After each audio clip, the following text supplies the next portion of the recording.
everyone, I'm Laura Gadenik.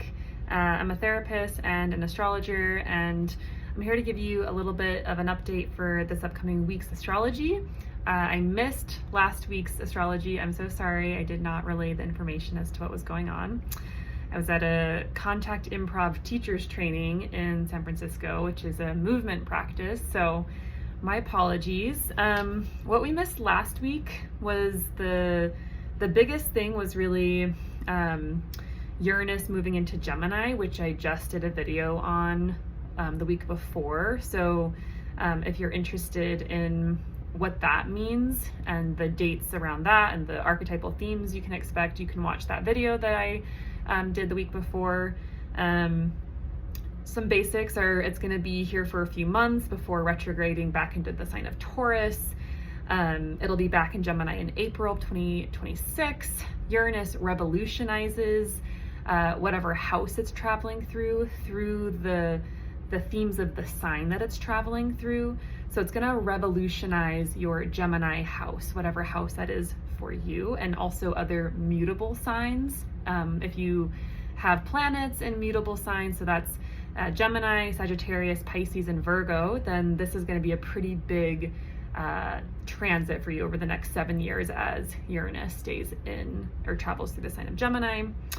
If your Gemini house or your other mutable placements are stagnant or feeling kind of bored, this will shake things up, I promise you, and create major changes. So the other thing last week that we missed was really Monday the 7th, Venus in Gemini made a trine to Pluto in Aquarius, and it was really a lovely time of deepening relationships. Venus is a planet about love, beauty, art, eroticism, women, relationships in general, friendships. And, you know, while that aspect has technically passed, it's still in a whole sign. Venus is still in a whole sign trine to Pluto. So even though that's the degree, it's not exact, it's still in effect. So it's still very much applicable. So really thinking over the next several weeks while Venus is in Gemini, this process of deepening your relationships, being more honest and authentic. Maybe you have more access to erotic energy with people you're in relationship, or maybe there's an ease in connecting on a deeper level in general. I also think about, like, you know, Venus representing art forms and collaborative projects. So maybe a deepening of those art forms or collaborative projects. I know for me, like I just said, last week I went to a contact improv dance teachers training, and so I felt myself deepening very much so in the art and practice of contact improv, and that is an art form. That's a Venusian, I mean, it could also be a martial Mars thing as well, but yeah, that was what I was deepening into last week. So we're going to be feeling this energy for the next several weeks. And yeah, so we also had a full moon last week on Thursday in the sign of Capricorn. This was on Thursday the 10th. So this was something being highlighted or brought to full light around your Capricorn house, and potentially, you know, if you have Capricorn planets that are in the sign of Capricorn, themes around those planets coming to fruition or to illumination of sorts. Full moons in Capricorn full moons generally bring light around something we want to take responsibility for, be committed to, work long-term towards.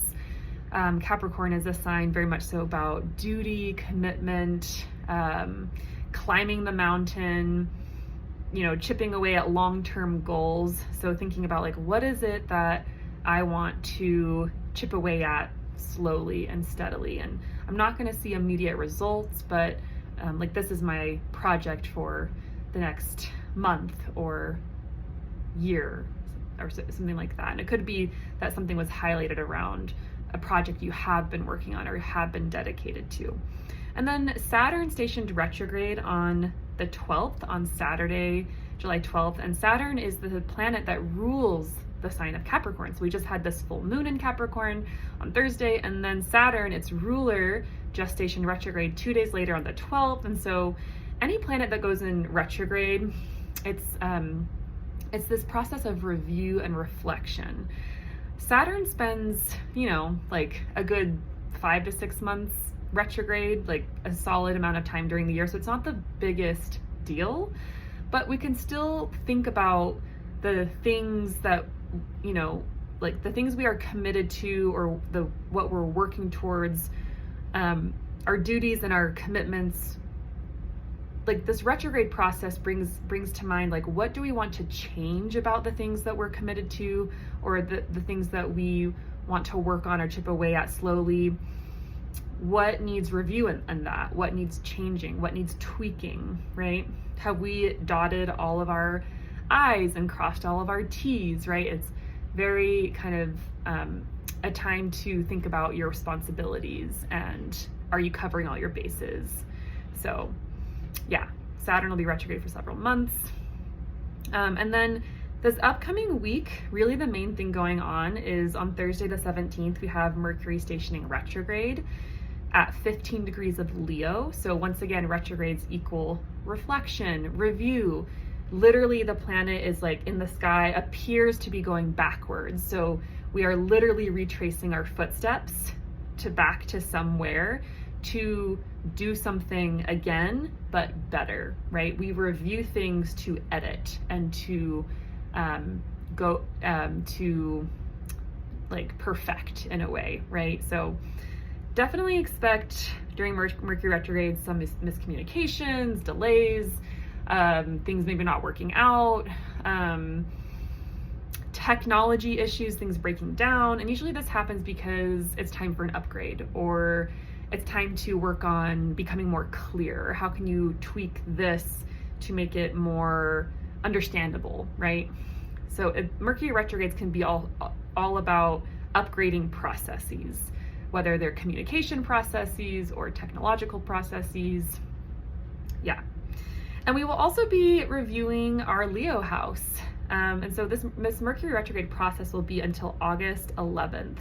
So good solid 3 weeks reviewing whatever house that is for you that has Leo on the cusp, those themes and those topics we will be reflecting on and maybe making changes to.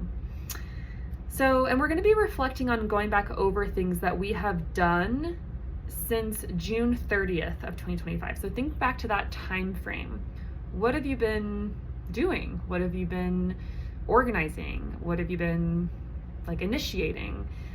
Particularly in the part of your chart that has Leo. So whatever the house that is, once again, we are doing a redo process or kind of upgrading. Friday the 18th, Venus makes a sextile to Mercury retrograde. Venus is once again love, beauty, connection, art, and when in connection with Mercury, the planet of the mind, the planet of communication, this brings sweet words. This brings playful communication, networking, being able to maybe, have ease in social connections or in social situations. You might have more creativity with language. So things like songwriting or poetry or writing stories, like this is a great time for those activities. And if you're not someone who does that, then it might just be, you might like notice this energy showing up more in your social connections, and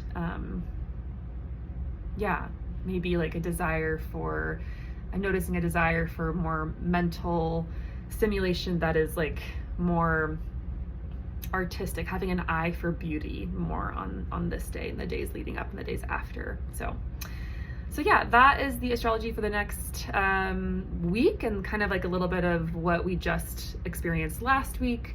I'll be back again this upcoming weekend for another update for the next astrology for next week.